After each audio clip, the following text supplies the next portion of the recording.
Hi bros, నమస్తే viewers. ఇదేంటి మన తెలంగాణ పరిస్థితి.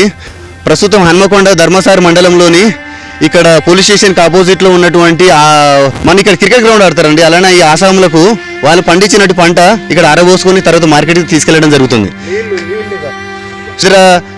అన్ని పోగొట్టుకొని వీళ్ళు పండించిన పంటకు మద్దతు ధర వస్తుందనే ఆశతోటి ఉంటే అకాల వర్షంతో వీళ్ళు ఆగం చేసిపోయారు. ఇంతకు ముందుకే ఒక 10 రోజుల నుంచి వర్షాలు పలు చోట్ల పడుతున్నాయి. కానీ ఇప్పటికైనా పర్లేదు, రాజకీయవేత్తలు అధికారం ఉన్న రాజకీయాలైనా పర్లేదు, అధికారం లేని రాజకీయవేత్తలైనా పర్లేదు, చూస్తున్నారా అండి కొన్ని టన్నుల కొద్దీ వడ్లండి. వీళ్ళు వాళ్ళ ఆశల కోసం, వాళ్ళ ఇంట్లో పెళ్లిళ్ళు, వాళ్ళ పిల్లల చదువుల కోసము, వాళ్ళ ఇంట్లో ఉన్నటువంటి మెడికల్ అంటే ఆరోగ్య పరిస్థితుల కోసము భూములను, బంగారాలను అలానే ఒక ఇంటి కూడా తెచ్చుకున్న పరిస్థితులు ఈ పల్లెటూరులో ఉంటుందండి. చూడండి వాళ్ళకన్నిటికో చిన్న పెద్ద లేదండి. చూడు తల్లిదండ్రుల కోసం చిన్నవాళ్ళు కూడా ఇగో ఈ హాలిడేస్లో అసలు చదువులు బంద్ చేసిన తర్వాత హాలిడేస్లో ఎంజాయ్ చేద్దాం అనుకుంటూ వస్తున్నారు. ఇగో ఈ తడిసినటువంటి ఈ వడ్లను చూడండి. వాళ్ళ రైతే రాజు అంటారు కదా అండి. ఎక్కడ అండి రాజు బతుకున్నది ఇప్పుడు? సో రాజు బతుకు అంటే ఏంటిది? వాళ్ళు నమ్ముకున్న పంటకు మద్దతు ధర రావడమే రాజు బతుకు. ఇప్పుడు ఆ రాజు యొక్క బతుకు ఇగో వాళ్ళ మనవడు చూసావా, వీడికి వచ్చి చెడ్డి వేసుకొని మొత్తం రైతు వ్యవసాయం చేస్తున్నాడు. ఇది రాజు బతుక. రాజు బతుకు అంటే అతను మద్దతు ధర రావడం, ఒకరిని చూసి ఒకటి ఓరవలేకపోవడం, అంటే మద్దతు ధర వస్తేనే ఇంకొకటి వచ్చి వ్యవసాయం పంట చేసుకోవడం అన్నట్టు. ఇక మనం వాళ్ళ అభిప్రాయాలను తెలుసుకుందామండి. ఇక సార్ ఇక మాట్లాడండి సార్. మాది అన్ని ధాన్యం మొత్తం తడిసిపోయాయి సార్. మొత్తం ఇగో నీళ్ళ పాలైంది. మొత్తం మేము పండించిన పంట అప్పులు చేసుకొని చేసినాము. మా పెట్టుబడి కూడా వెళ్తలేదు, తడిసి ముద్దయినాయి. ఇప్పుడు 5-6 రోజుల సంది ఇంట్లోనే పడి, ఇంట్లోనే మా పిల్లలు మేము అందరం పడి ఎడతాం. కాంటలు బరాబరి అన్ని తడిచి వర్షాలు చేయబట్టి వాళ్ళు పెడతలేరు సార్. ఇదే జరుగుతుంది మా వ్యవహారం గురించి. ఇక చూడు మొత్తం ఆగమవుతాయి. అన్నగారు మాట్లాడతారు. 15 రోజుల కంచెలు వడ్లు ఈడ పోసినామండి. వడ్లు పోసిన సక్రంగా కాంటాలు ఈడ పెట్టడానికి ఇబ్బంది పడుతున్నారు వీళ్ళు. బార్జన సక్రంగా లేదు. 15 రోజులు ఎండిన వడ్లు ఇక్కడికి నిన్న వర్షానికి మొత్తం తడిసి ముద్దయిపోయినాయి. ఈ వడ్లను చూస్తే ఇప్పుడు కొన్ని పరిస్థితి లేదు. ఇక్కడ సెంటర్ కాడికి ఒక్క ఎవరు లేకుండా ఉన్నారు. ఈడ సంచులలో నింపినవి చూస్తే మొత్తం తడిసినాయి. అసలు కరెక్ట్ టైంకు లారీలు వస్తలేవు. చాలా ఇబ్బంది ఉన్నది ఇప్పుడు రైతు పరిస్థితి. సార్ ఇప్పుడు మేము చేసే కూలీ ఎప్పటి చేసినా దీని ఫలితం పనిచేస్తలేదు. ఏం చేయాలన్నా అది విధానం అయితే లేదు. ఇప్పుడు 15 రోజులు 20 రోజుల కాడికి వెళ్ళి ఎట్లేస్తాను. ఇది 3వ వర్షం కొట్టబట్టి ఈ వర్షం కొట్టిన కాంచేలి ఇది బొర్రిచ్చుడు, మళ్ళా దీన్ని మళ్ళా చేసుడు. మేమే మిగిలినాం తర్వాత తప్ప మళ్ళా ఇలా ఏం మిగిలేదు లేదు. ఇలా కూళ్ళు మిగులాయి, ఏమి మిగులాయి. పెట్టుబడి పెట్టి ఒక మందే ఆల్చే ఉన్నది తాగనీకి. దీన్ని చాలా ఇబ్బంది అవుతుంది సార్. ఇది ఎవరు చేయాలనుకున్నా రైతే రాదని అంటారు, కానీ రైతుకు ఎప్పుడున్నా దుఃఖమే. ఇది ఎప్పుడు చేయాలనుకున్నా పనికిరాని విధానం సార్. మాకు ఎప్పుడైనా దయచేసి అది మన మొలకొచ్చినా లేకపోతే తడిసినా ఇది ముద్దైనా గవర్నమెంట్ చర్య తీసుకొని ఇది కొనాలి. ఇది కొంటేనే మేము ఏమైనా మంచిగా బతకగలుగుతాం. మాకు ఏమైనా పెట్టుబడో గిట్టుబడో ఏమన్నా మిగులుద్దాం అనుకుంటే అది కూడా ఏమో అంకితం అయితలేదు. జర దయచేసి మాకు ఇవి 2వ, 3వసారి తడుచుడు ఈ అకాల వర్షం చేయబట్టి చాలా ఇబ్బంది పడతాను. కొంచెం కనీసానికి గవర్నమెంట్ అనేది కొంచెం ఆలోచించి మాకేమన్నా కొంచెం దైవభక్తి అనేది ఇంత కష్టపడి చేస్తాను కాబట్టి ఏదో ఏమన్నా మా పెట్టుబడి మనకన్నా వస్తుంది అనుకుంటే మా కూళ్ళు అవి అన్నీ పోతాయి కాబట్టి మాకు చాలా ఇబ్బంది అవుతుంది సార్. మాకు ఏమన్నా చేయాలనుకుంటే మాత్రం మాకు మిగులుడు అనేది ఏమి ఉండదు. మాకు కనీసానికి ఇది మద్దతు ధర పెట్టి కొంచెం ఏమన్నా కొనాలి. మీరు దయచేసి మీకు దండం పెట్టి చెప్తాను. మాకు కావాల్సింది 4వ, 3వసారి ఇప్పుడు ఇట్లా బట్టి 15 రోజుల కాడికెళ్ళి చిన్న పోరగాళ్ళ కాడికెళ్ళి చూస్తాను సార్. మీరు ఇగో ఇంతమంది పోరగాళ్ళని పట్టుకొని కూడా చేస్తాను. వాళ్ళు స్కూలు బంద్ అయినాయి కాబట్టి పాప వాళ్ళని తీసుకొచ్చి ఎండల వాళ్ళని బొరిపించుడు, ఎవరని చేసుడు చాలా ఇబ్బంది అవుతుంది సార్. మాకు దయచేసి మేమే మిగిలినాం సార్. ఆ గొట్టాల గొలుసులు అన్ని మెడ మీద తాడు తీసుకుపోయి బ్యాంకులో కుదబెట్టుకొని ఈ పెట్టుబడి తీసుకోవడం మాకు ఏం అంకితం అయితే లేదు సార్. ఏమైనా చేయాలనుకుంటే మాత్రం కొంచెం సహకరించి మాకు చేయాలి. ఈ తడిసిన ధాన్యమైన కొనుక్కోవాలనే విధానం గవర్నమెంట్ కొనాలనే మేము ఒకటి ధన్యవాదాలు చెప్తాను sir. Thank you sir. Sir మాకు మద్దతు ధర ఇవ్వాలి. మేము చిన్న పిల్లలప్పుడు సంది బురద తిని బురద కక్కుతాను. మాతోని పాటికి మా మనవరాళ్ళు కూడా మాతోనే ఈ బురదలో ఈ వాటర్లో ఉంటాను, సత్తాను. మాకు జర మద్దతు ధర కలిపియండి. జర మీకు మీరు పుణ్యం ఉంటుంది. రాజకీయ నాయకులారా మీరు ఓట్లు వేసుకునే మందే కానీ మామకైనా చూసులు లేదు. మమ్మల్ని ఇబ్బంది పెడతాను, బురద తిని బురద కక్కుతాను. మమ్మల్ని జర కష్టపెట్టకండి, మాకు మధ్య ధర ఇచ్చి తొందరగా పోయేటట్టు చేయండి.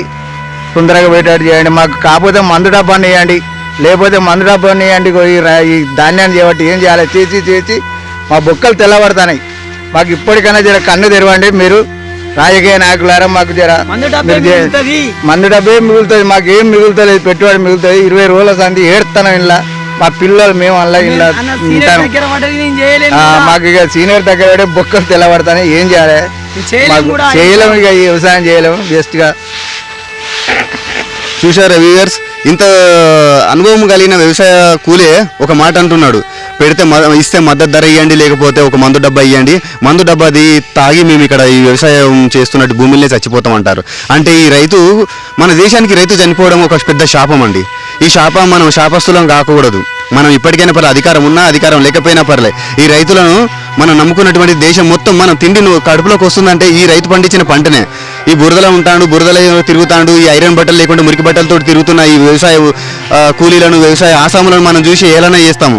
కానీ మనం ఈ ఏసీ రూమ్ల లోపల కార్పొరేట్ సెక్టర్లో మనము చాలా కార్లలో తిరుగుతున్నాం. కానీ వాళ్ళు మనం తినే 3 పూటలు తిండి వీళ్ళు కష్టపడితేనే వచ్చింది ఇది. అది వేరే ఆసాం యాగమైన సమయం అంటే ఇగో ఈ రోజే అండి. ఇవి ఇక్కడ ఉన్నటువంటి ఆసాం యొక్క వాళ్ళ బాధలను మనం తెలుసుకుందామండి. హలో, నిన్న పొద్దున ఎండపోసిన ఎండ కొట్టింది, సాయంత్రం ఊడితోనే బత్తాలు నింపినాం, అన్నీ రాసి పోసినాం. ఇక వర్షం అయితే మబ్బేం లేదన్నట్టు మేము షెట్టిపోయినాం. అనుకోకుండా వర్షం పడ్డది. మేము వచ్చి పర్వాలు గిట్లా కప్పే వరకు ఆల్రెడీ మేము మొత్తం తడిసినా కానీ ఇక ఇటు అన్నాం అటు అన్నాం ఎంత చేసినా కానీ అవి తడవకుండా ఉన్నాను, తడిసినాయి ఎటు చేసి. దానికి ఏం చేస్తానంటే ఒక ధాన్యం అంతా తడిసి ఉన్నది ఈడ. దీనికి మన రైతులకు సహకరించేటట్టు ఒక రాజకీయ వ్యక్తి అత్తడు, తన అవసరానికి నిమిత్తం కోసం మనని వాడుకుంటారు. దీని పరిస్థితులు ఏంటంటే ఇప్పుడు ఇలా ఈ తడిసిని అని మళ్ళీ మట్టికిలా సంచికిలా మళ్ళీ తీస్తాళ్ళు. దీనికి వెసులుబాటు ఒక షెడ్ వేసులు లేదు, ఏం లేదు. దీనికి తాడిపత్ర సౌకర్యం కూడా లేదు.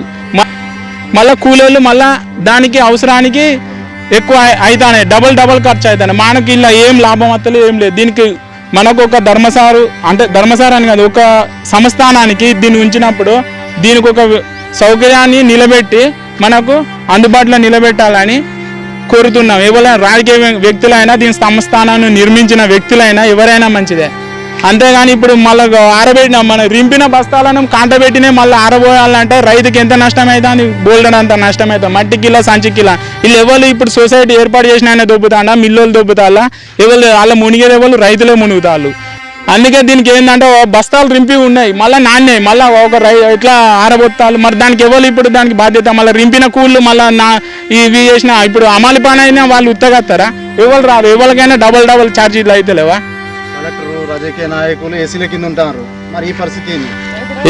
ఇవ్వాలని కాదు, ఎవరైనా కాను. దాని ఏంటంటే మనకి ఎవరైనా పంట పండించడానికి ఇంతంత న్యాయం జరగాలని కోరి దీనికి మద్దతు ధరకు ఇవ్వాలి. ఇక్కడ మనకు ధాన్యాన్ని ఆరబోయడానికి అయినా వెసులుబాటు అయినాక ఒక సంస్థానం, ఒక యజమాని పాటించి దానికి ఒకటి వేసి, ఒక షెడ్యూల్ వేసి, గవర్నమెంట్ షెడ్యూల్ లాగా వేసి మనకి ఇంతంత సదుపాయం కల్పిస్తే మనకు ఒక విలువ ఉంటుంది,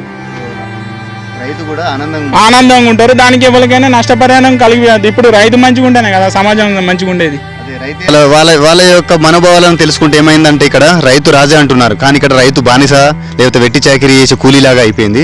ఎందుకంటే అతను ఎప్పటికీ కూడా తన యొక్క మేజర్ పెట్టుబడి తన కూలీ మీద పెట్టడం జరుగుతుంది. కానీ ఇప్పుడు కూలీ మీద పెట్టే పెట్టుబడి కూడా దేవుడు చేసిన ఈ నష్టానికి చివరికి ఇప్పుడు అధికారంలో ఉన్నా అధికారంలో లేకపోయినా ప్రతి ఒక్క అధికారి, ప్రతి ఒక్క పార్టీ యొక్క నాయకుడు మద్దతు ధర ఇవ్వడం కోసం ప్రయత్నం చేయండి. మొలకలు వచ్చాయండి. నా పేరు గుండు అశోక్, మాది ఎల్కుర్తి, ధర్మసార మండలం. మేము వడ్లు కళ్ళంలో పోసుకున్నాం. ఇప్పటికి అకాల వర్షం మొన్న పడ్డది, మళ్ళీ నిన్న నైట్ పడ్డది. నిన్న నైట్ పడ్డది, వడ్లు మొత్తం తడిసింది. మమ్మలను ఏ నాయకుడు ఈ తడిసిన ధాన్యాన్ని ఇంతవరకు వచ్చి కళ్ళంలోకి వచ్చి ఇంతవరకు మమ్మల్ని వచ్చి పట్టించుకునే నాదుడు లేదు. కనీసానికి మా ఓటు అడుగుతాడు కానీ మరి మా తడిసిన ధాన్యాన్ని కళ్ళంలోకి వచ్చి ఈ ప్రతి ఒక్క మాకు వచ్చి ఏ రాజకీయ నాయకులు కనీసానికి మమ్మల్ని వచ్చి పట్టించుకునే నాయకుడు లేడు. కళ్ళలోకి వచ్చి చూసిన వ్యక్తి కూడా లేడు. అందుకే మమ్మల్ని వచ్చిన గవర్నమెంట్ గవర్నమెంట్ కానీ మమ్మల్ని మద్దతు ధరతోటి రైతులను ఆదుకుంటే, చిన్న సన్నకారు రైతులను ఆదుకుంటే అదే 10,000 నమస్కారం. సో ఈ అకాల వర్షానికి ఆగమైపోయిన ఈ ఆసామికి మనం మద్దతు ధర రావాలని ఈ ఒక్క ఆసామికే కానీ ఒక్క ఆసామితో సహా వందల లక్షల ఆసాములకు మద్దతు ధర వస్తుంది. దానివల్ల వాళ్ళ కన్నీటిలోని కన్నీటినైనా చుక్క బుట్లను ఆపొచ్చు మనం.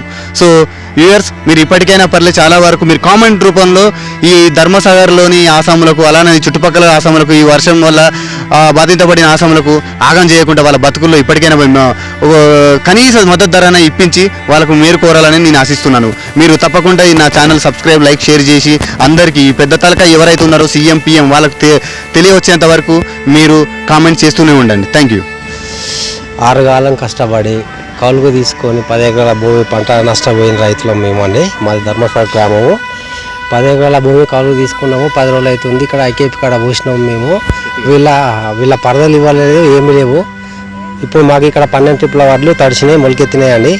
మేము 6 కాలం కష్టపడింది, మా శ్రమ అంతా ఇక్కడ వర్షానికి నేలపాలైంది.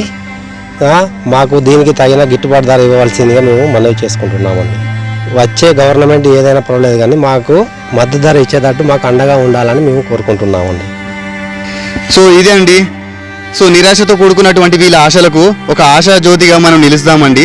అంటే మనం కూడా ఎలా నిలుస్తామంటే మనం కామెంట్ లేకపోతే సబ్స్క్రైబ్ చేసి షేర్ చేసి నలుగురు నుంచి ఇంకా 40 మంది 40 నుంచి 40,000 మందికి ఒక 4 లక్షల మందికి 4 కోట్ల జనాలకి వినిపించాలి. ఎందుకంటే ఈ ఒక్కరైతే ఆగం కాలేదు. ఈ వర్షం ఎక్కడైతే పడ్డదో సో అన్ని జీవితాలు ఆగమైనాయి. ఈ ఆగమైన బతుకుల కోసం మనం అండగా ఉండాలంటే మన యొక్క పాత్ర కొద్దిగా అంతో ఎంతో పోషిస్తే వీళ్ళకు మద్దతు ధర వస్తుంది.